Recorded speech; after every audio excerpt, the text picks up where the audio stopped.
제16장. 아브람의 아내 사레는 출산하지 못하였고 그에게 한 여종이 있으니 애굽 사람이요 이름은 하갈이라. 사레가 아브람에게 이르되 여호와께서 내 출산을 허락하지 아니하셨으니 원하건대 내 여종에게 들어가라. 내가 혹 그로 말미암아 자녀를 얻을까 하노라. 아브람이 사레의 말을 들으니라. 아브람의 아내 사레가 그 여종 애굽 사람 하갈을 데려다가 그 남편 아브람에게 첩으로 준 때는 아브람이 가나안 땅에 거주한 지 10년 후였더라. 아브람이 하갈과 동침하였더니 하갈이 임신하매 그가 자기의 임신함을 알고 그의 여주인을 멸시한지라. 사레가 아브람에게 이르되 내가 받는 모욕은 당신이 받아야 옳도다. 내가 나의 여종을 당신의 품에 두었거늘 그가 자기의 임신함을 알고 나를 멸시하니 당신과 나 사이에 여호와께서 판단하시기를 원하노라. 당신의 여종은 당신의 수중에 있으니 당신의 눈에 좋을 대로 그에게 행하라. 하매 사레가 하갈을 학대하였더니 하갈이 사레 앞에서 도망하였더라. 여호와의 사자가 광야의 샘물 곁 곧 술길 샘 곁에서 그를 만나 이르되 사레의 여종 하갈아, 내가 어디서 왔으며 어디로 가느냐? 나는 내 여주인 사리를 피하여 도망하나이다. 내 여주인에게로 돌아가서 그 수하에 복종하라. 내가 내 실을 크게 번성하여 그 수가 많아 셀 수 없게 하리라. 내가 임신하였은즉 아들을 낳으리니 그 이름을 이스마엘이라 하라. 이는 여호와께서 내 고통을 들으셨음이니라. 그가 사람 중에 들나귀같이 되리니 그의 손이 모든 사람을 치겠고 모든 사람의 손이 그를 칠지며 그가 모든 형제와 대항해서 살리라. 하갈이 자기에게 이르신 여호와의 이름을 나를 살피시는 하나님이라 하였으니 이는 내가 어떻게 여기서 나를 살피시는 하나님을 배웠는고. 이러므로 그 샘을 브엘라헤로이라 불렀으며 그것은 가데스와 베렛 사이에 있더라. 하갈이 아브람의 아들을 낳음에 아브람이 하갈이 낳은 그 아들을 이름하여 이스마엘이라 하였더라. 하갈이 아브람에게 이스마엘을 낳았을 때 아브람이 86세였더라. 창세기 16장은 히브리어 원문 첫 문장 첫 단어에 사레 이름이 나오고 마지막 문장 첫 단어에 하갈 이름이 나옵니다. 사레로 시작해서 하갈로 끝난다는 것은 이 장의 내용이 어떻게 전개될 것인지 궁금하게 만듭니다. 사레는 아브람의 아내였고 여주인이었고 부유했습니다. 반면에 하갈은 사레의 몸종이었고 애굽 사람이었으며 가난했고, 한 가지 더 말한다면 자신의 의지와는 상관없이 자신의 몸이 다른 사람에 의해 그 사람의 목적을 이루기 위한 수단으로 이용된 가슴 아픈 사연이 있었습니다.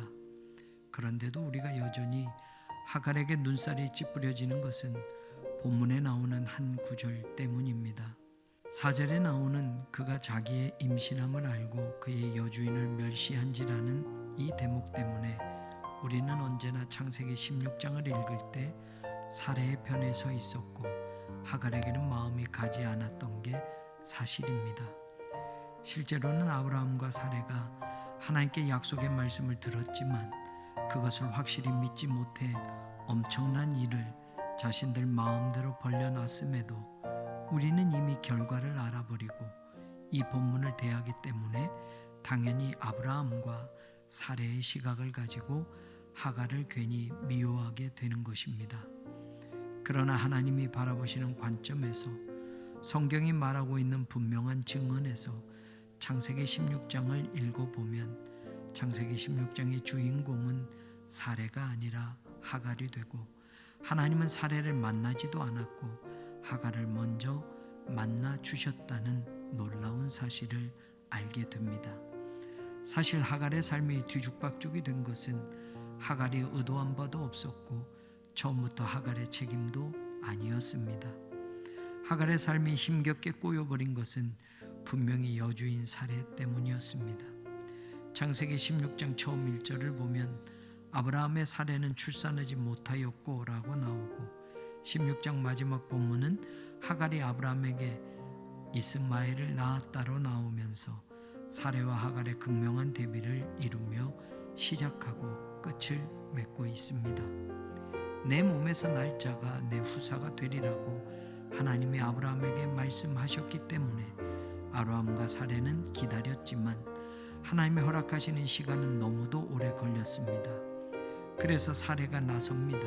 2절에 여호와께서 내 출산을 허락하지 아니하셨으니 사례가 말을 꺼냅니다. 그런데 이건 사례의 생각일 뿐입니다. 하나님이 허락하지 않는다고 말씀하신 적이 없습니다. 기다리다 자기 생각대로 안 되니까, 자기 시간표대로 진행이 안 되니까 사례는 자신의 방법과 생각으로 하나님의 약속을 수정해 버립니다. 원하건대 내 여종에게 들어가라. 내가 혹 그로 말미암아 자녀를 얻을까 하노라 하매 아브라함이 사례의 말을 들으니라.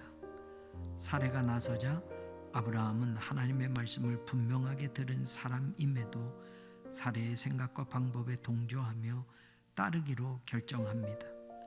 이 한 절에서 성경이 이야기하고 있는 것은 아브라함과 사례가 아니라 우리를 말하는 것입니다. 우리도 사례처럼 아브라함처럼 하나님의 말씀이 아니라 자신의 계획, 자신의 감정, 자신의 시간을 덧붙들고 살아가는 모습을 성경은 보라고 가르쳐 주는 것입니다. 사례는 자신이 아직까지 자녀를 낳지 못하는 것은 여호와께서 허락하지 않으셨기 때문이라고 말하면서도 그녀는 여호와께서 아직 허락지 않은 그 일에 대해서 자신의 계획을 세우고 방법을 동원하여 하나님의 일을 수정하려고 합니다. 하나님이 주도권을 가지고 우리 인생을 이끌어 가시게 해야 하는데 이제는 하나님에게서 자신이 자신의 인생의 모든 주도권을 가져가서 자신이 계획하고 자신이 생각하면서 살아가겠다고 하는 겁니다. 아브라함은 사례의 이 계획이 타당치 못한 것이라든지 하나님을 믿고 지금까지 기다렸으니 조금만 더 기다려 보자든지 어떤 말도 못하고 사례의 말을 따라갑니다. 하나님 앞에서도 때론 아무렇지 않게 드러내놓는 우리들의 이기심이 바로 이런 모습과 같은 것입니다. 우리들이 인생을 살고 신앙생활을 하면서 하나님이 허락지 않은 것들을 우리 스스로가 계획하고 뜻을 세워서 해보려고 했던 것들이 얼마나 많았는지 생각해 보아야 합니다.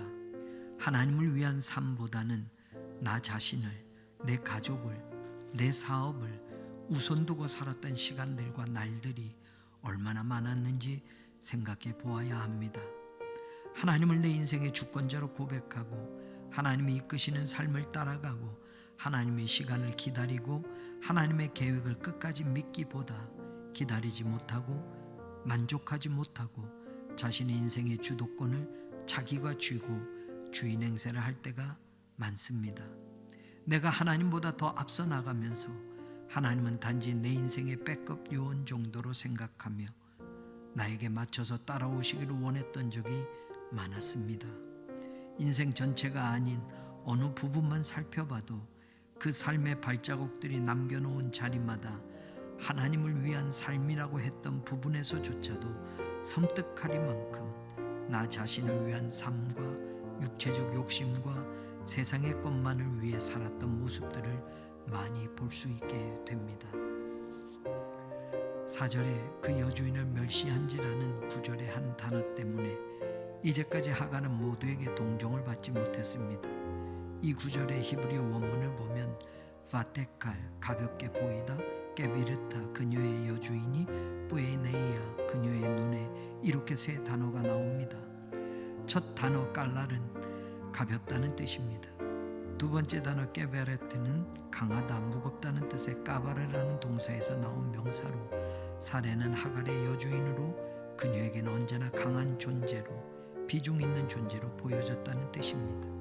그리고 마지막 단어는 아인으로 보다라는 뜻입니다. 그래서 의미대로 이 구절을 생각해 보면 하갈의 눈에 강하고 무거운 존재였던 여주인이 약하고 가벼운 존재로 보였다는 뜻이 됩니다. 임신을 하지 못한 여주인과 임신을 한 몸종의 대비를 성경이 말하고 있는 것입니다. 그래서 창세기 16장 1절은 아브라함의 아내 사레는 출산하지 못했고이고 마지막 16절은 하갈이 아브라함에게 이스마엘을 낳았다로 대비시키며 시작하고 끝을 맺는 겁니다. 4절의 이 구절이 우리에게 분명하게 보여주는 것은 하갈이 능동적으로 여주인 사레에게 물리적으로 멸시하는 행동을 했다고 말하는 것이 아니라는 것입니다. 임신한 것을 알게 된 하갈의 생각을 말하는 것입니다. 이에 반해 6절의 사레가 하갈을 학대하였더니 라는 뜻이야말로 진짜 물리적인 수단이 동원된 압박하다, 누르다, 힘을 쓰다 라는 뜻의 단어가 사용되었고 이 단어는 출애굽기 1장 12절에 애굽 사람이 이스라엘 백성을 학대하였다는 단어와 같은 단어입니다. 결국 이런 소름과 학대를 하갈은 견디지 못해 도망하게 됩니다. 그런데 그녀는 도망하던 광야에서 뜻밖의 하나님의 사자를 만나고 하나님의 음성을 듣게 됩니다.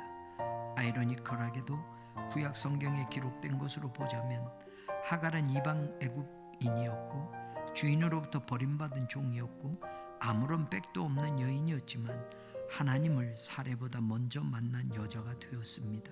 그리고 하갈은 자신을 만나준 하나님에 대한 신앙 고백을 담아 그 장소를 부엘라 헤로이, 나를 살피시는 살아계신 하나님의 운물이라고 부르게 됩니다.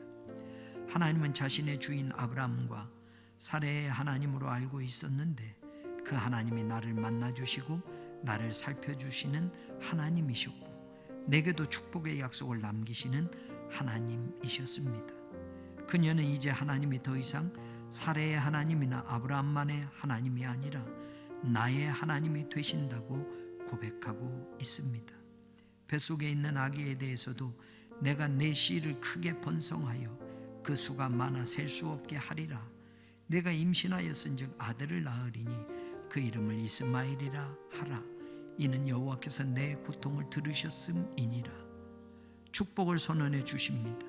하나님이 내 고통을 들으셨다. 하나님이 너의 아픔을 알고 계셨다. 하나님이 너의 신음소리를 들으셨다. 하나님이 너의 눈물을 보고 계셨다. 여주인 사레의 학대에 견딜 수 없어서 도망쳤지만 이제는 그것이 문제가 되지 않습니다. 내 여주인에게로 돌아가서 그 수하에 복종하라는 하나님의 말씀이 이제는 부담스럽지 않습니다. 자신의 삶이 사레로 하여금 이용당했지만 그래서 고통받게 되었지만 배가 불룩한 채로 불편한 몸을 끌고 아무것도 없는 광야길로 무작정 나왔지만 아브라함의 아기를 가졌음에도 한 번도 축하한다는 소리와 위로하는 소리를 들어보지도 못한 채 그의 명령에 의해 쫓겨나게 되었지만 이제는 이 모든 것들이 더 이상 문제가 되지 않습니다. 하갈의 신음소리를 외면하지 않고 귀 기울여 쭉 듣고 계셨던 하나님을 만났기 때문입니다. 하갈이 고백합니다. 내가 어떻게 여기서 나를 살피시는 하나님을 만났는가? 신앙의 기쁨은 또 다른 차원에서 우리를 놀래켜 줍니다. 상상할 수 없는 축복이 또 채워집니다. 내가 생각지도 못한 시간에 내가 생각지도 못했던 장소에서 하나님은 나를 먼저 기다려 주시며 만나 주십니다. 그 신앙의 차원과 그 축복의 경험을 우리의 삶과 믿음의 여정에서도 맛보며 살아갈 수 있게 되기를 진심으로 소망합니다.